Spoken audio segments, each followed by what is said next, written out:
Bismillahirrahmanirrahim. Assalamualaikum warahmatullahi wabarakatuh.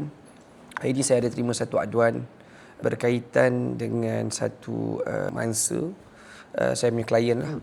Dia kata saya diisytiharkan bankrupt.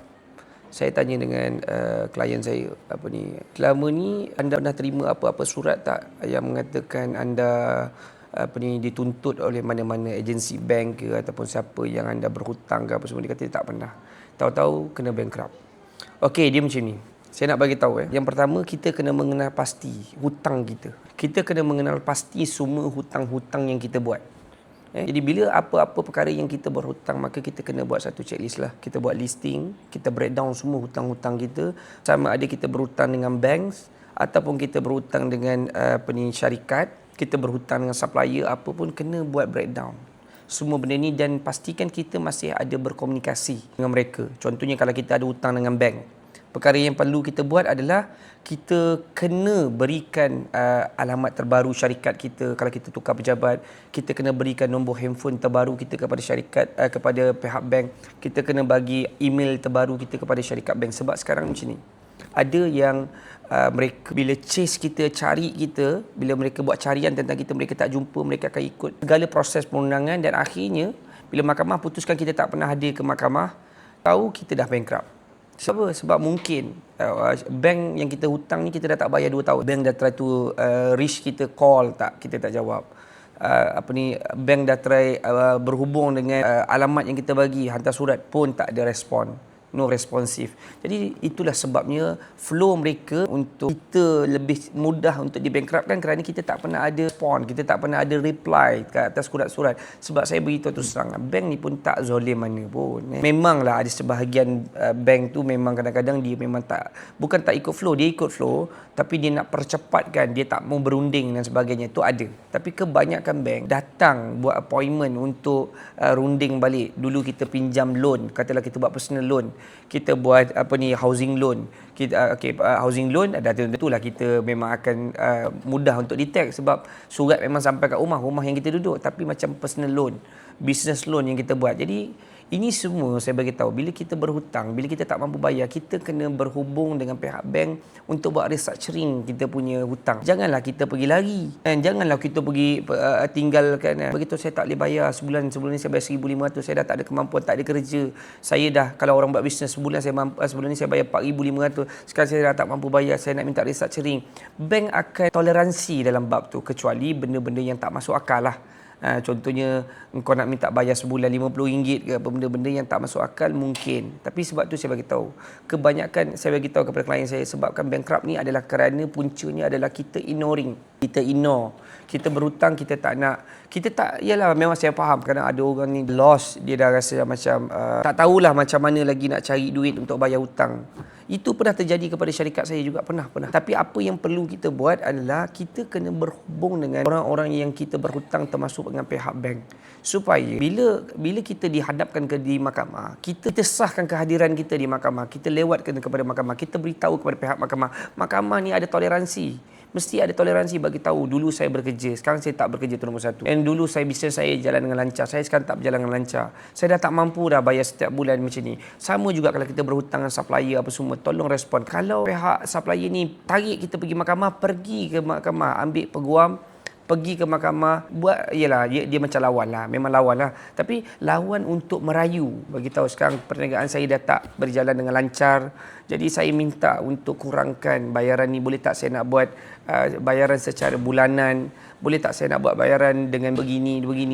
Jadi sebenarnya benda ni bergantung pada diri kita sendirilah. Sebab kalau kita tak peduli, maka semua perkara yang datang kepada kita itu kerana kesilapan kita sendiri.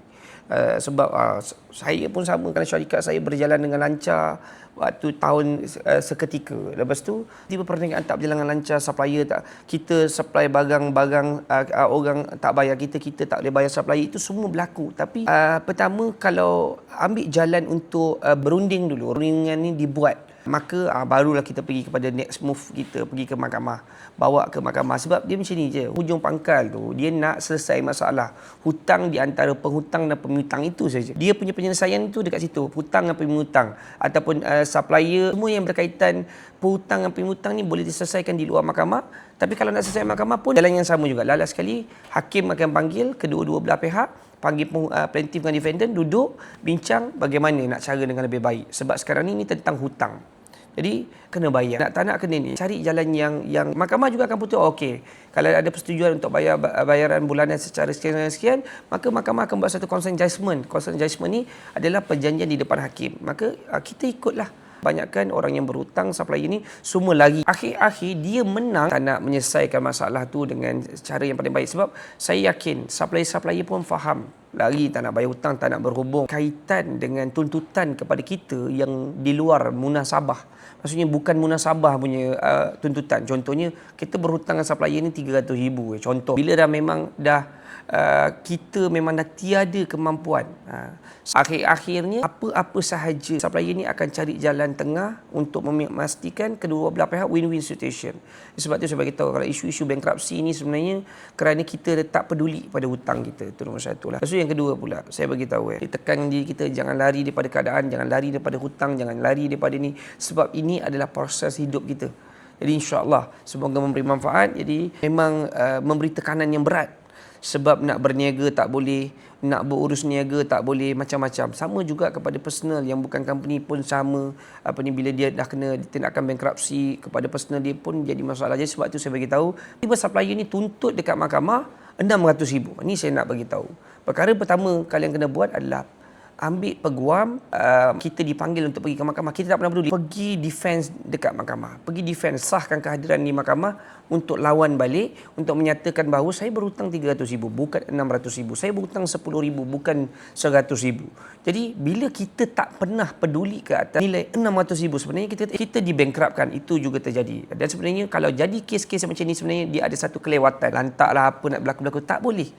Engkau kena ambil peduli kerana ini adalah tentang kehidupan kau yang engkau telah buat hutang kepada orang ramai. Dapat court order, dia dapat perintah, court order tu, ni benda yang saya bagi tahu.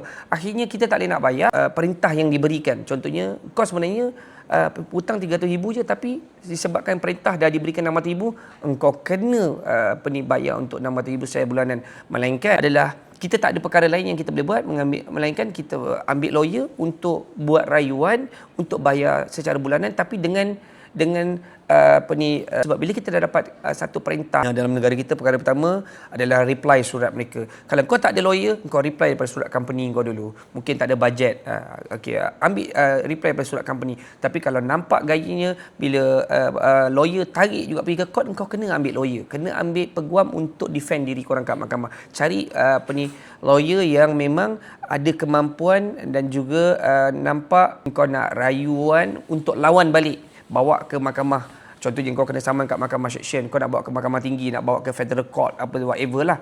Itu beza. Tapi contohnya macam tadi saya kata RM300,000. Sebenarnya hutang RM300,000 tapi dia tuntut RM600,000. Akhirnya dia menang dengan purchases. Minta lah segala DO, minta lawyer kita, minta invoice. Kenapa? Saya hutang RM300,000 je. Tapi kenapa saya dapat perintah daripada mahkamah, daripada pihak plaintiff RM600,000? Sebab kita tak pernah ambil peduli untuk pergi ke mahkamah untuk defend diri kita. Jadi akhirnya mahkamah buat keputusan berdasarkan tuntutan yang dibuat oleh plaintiff. Kalau kita ada hutang 10 juta sekalipun, kita defend diri kita dengan cara yang betul, gunakan company kita untuk reply semua surat-surat kepada memang feesnya tak terlalu tinggi. Dan kalau nak gunakan servis kita pun boleh juga legal firm kita. InsyaAllah tak ada masalah. Cuma itulah saya bagi tahu. Please take note bila apa-apa sahaja yang berkaitan hutang yang dibuat oleh kita. Contohnya tuntutan palsu yang saya sebut tadi, RM300,000 je. Tapi dituntut dekat mahkamah RM600,000. Jadi engkau pergi defend dekat mahkamah. Jadi kenapa pula nanti lawyer engkau akan defend? You minta RM600,000 tapi klien saya hutang RM300,000. Boleh tak tunjukkan pembuktian yang tahu dengan apa yang berlaku pada diri kita, pada syarikat kita. Kita tak peduli. Sebenarnya saya bagi tahu terus terang, jangan kita tak peduli. Jangan tak peduli.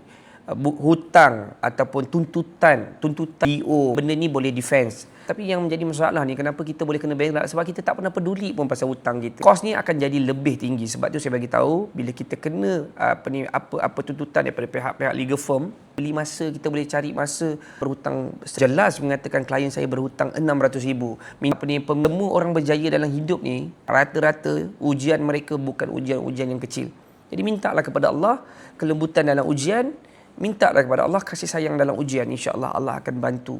dan tak semestinya orang yang invoice. Lepas tu kalau betul barang tu sampai, mana DO, mana bukti mengatakan barang tu tak sampai. Jadi benda ni boleh lawan penghutang-penghutang yang berikan kepada kita ni. Jadi kita boleh selesaikan perkara itu mungkin bukan hari ini tapi di masa akan datang. Maksud saya kita yang terjerumus dekat dalam longkang bankruptcy. Jadi bagi orang yang ahli perniagaan, bankruptcy adalah satu perkara yang terus menipu berterusan. Tak semestinya orang jahat dia terus jahat berterusan, sebab kehidupan ini ya mukallibal qulub, Allah Taala membolak-balikkan hati kita. Prevention buat benda ni. Memang ada orang kata saya dah malas nak fikir. Sebabkan kau malas nak fikir pada hari ini, kau kena berfikir di kemudian hari. Jadi sebab tu fikirlah pada hari ini, bertindaklah pada hari ini, tetapkan pendirian kau. Ini adalah ujian yang telah engkau terima, engkau kena hadapi, engkau kena lawan, engkau juga kena menghadapi benda ini dengan tenang. Kau kena lawan juga, engkau kena hadapi juga, engkau terusan. Tak semestinya orang yang tak boleh lari daripada ini, kau tak boleh curang dalam kau punya kehidupan sehingga kau tak rasa siapa yang nak ambil servis tindakan daripada kami. Jadi insya-Allah boleh gunakan servis kita. Jadi itu saja. Assalamualaikum.